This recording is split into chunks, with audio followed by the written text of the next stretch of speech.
Cristo Rey, episodio número 13.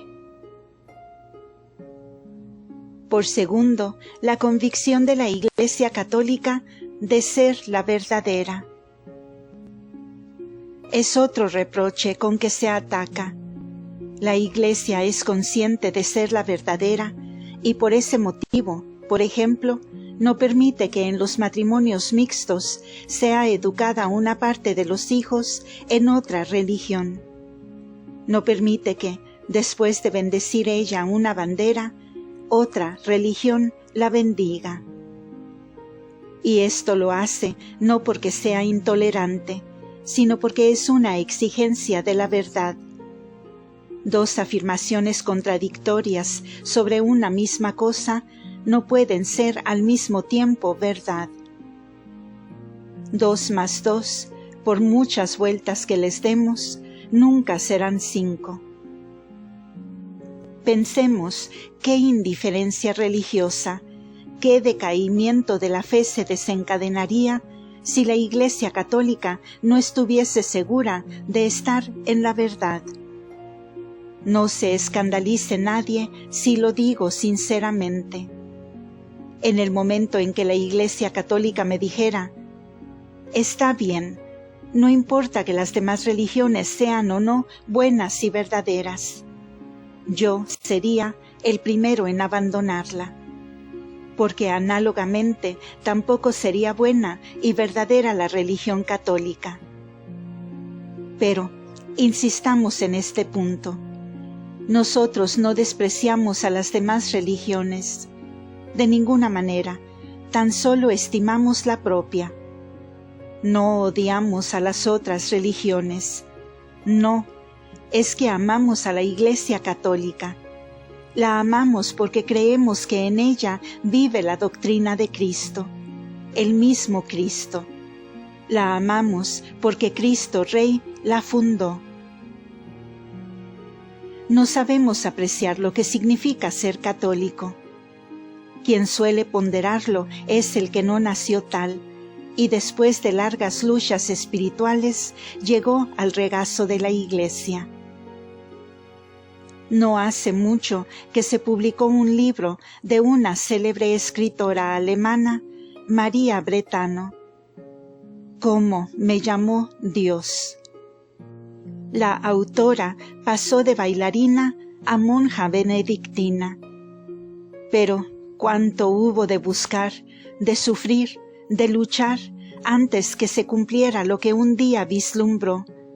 Si llegase a tener fe, no podría ser sino católica. Ella sabía lo que significa ser católica. Nosotros no lo apreciamos como es debido. Lo supo apreciar aquel escolar protestante, alumno de medicina, que un día vino a verme y me dijo con profunda nostalgia: Señor, si yo fuera católico, ¿con qué frecuencia iría a confesarme? ¿Sabes tú lo que significa ser católico? Estaba yo en América, justamente cuando estalló en México la persecución más vergonzosa de la época moderna contra los católicos. A las violencias increíbles de los masones, la Iglesia contestó anunciando la suspensión de todos los actos religiosos a partir del 1 de agosto de 1926, para así obligar al pueblo mexicano, enteramente católico, a tomar posiciones contra el gobierno masón y opresor. Cuando se esparció por el país la noticia de que el 1 de agosto se cerrarían todas las iglesias y no habría misas, ni podrían confesarse los fieles, ni comulgar, ni se administraría el sacramento de la confirmación y del matrimonio, se estremeció de dolor todo el pueblo católico de México. Desde lejanas tierras, después de marchar fatigosamente durante varios días, llegaban largas caravanas de mexicanos a las ciudades, y allí inundaban por última vez los recintos de las iglesias. para poder confesarse y recibir por última vez el cuerpo sacratísimo de Jesucristo. A diario acudían por millares los que querían recibir la confirmación, el bautismo, y con pena esperaban el 1 de agosto, en que todo había de cesar. Aquellos hombres sabían lo que significa ser católico. También los húngaros supieron lo que significaba la Iglesia, cuando en los días funestos del comunismo se cerraron las iglesias. Dice el Salmo 136, que se me seque la lengua y se pegue al paladar, si me olvido de ti, Jerusalén. Es lo que se decían los judíos cuando estaban cautivos en el exilio.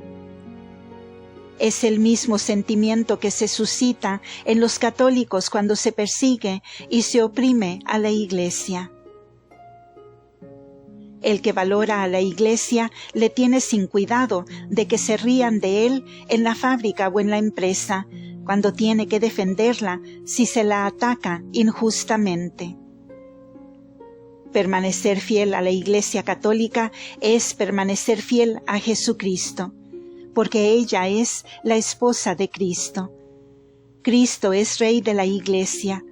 Estemos orgullosos de llamarnos católicos. Capítulo 7. Cristo, Rey del sacerdocio. Quiero desarrollar el pensamiento de Cristo y de la Iglesia sobre la dignidad y misión sacerdotales. ¿Qué piensa la Iglesia católica respecto del sacerdocio? ¿Para qué sirven los sacerdotes?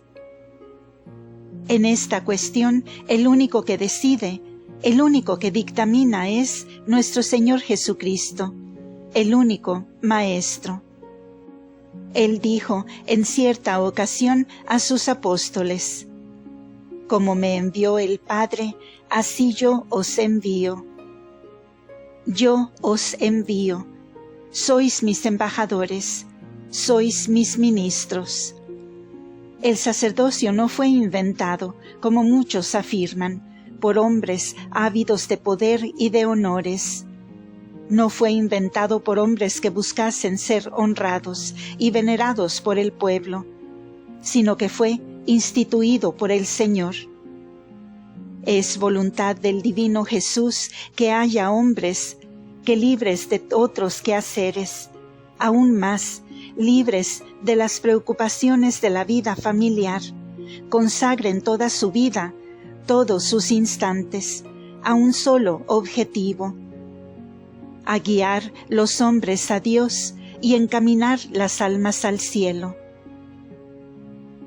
El mismo Dios escogió un día de la semana, el domingo, para que fuese el día del Señor.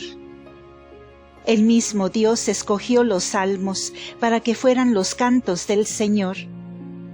El mismo Dios quiso tener un lugar dedicado exclusivamente a Él, la casa del Señor.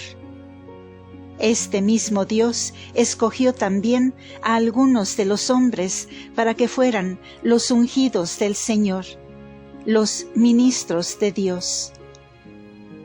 Mediante ellos, Dios esparce sobre los fieles la gracia divina.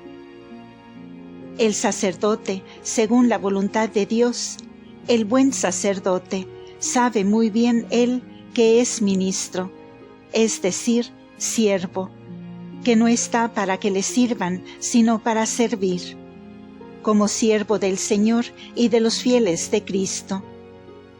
Este es el sacerdote católico. Como mi Padre me envió, así yo os envío. Antes de ascender al cielo, Jesucristo confió a los apóstoles, confió la propagación de su doctrina. Id y enseñad a todas las naciones, bautizándolas en el nombre del Padre, y del Hijo, y del Espíritu Santo. Como si les dijera: Hasta hoy he sido yo quien os ha enseñado a vosotros. En adelante habéis de ser vosotros los que enseñéis en mi nombre a las gentes.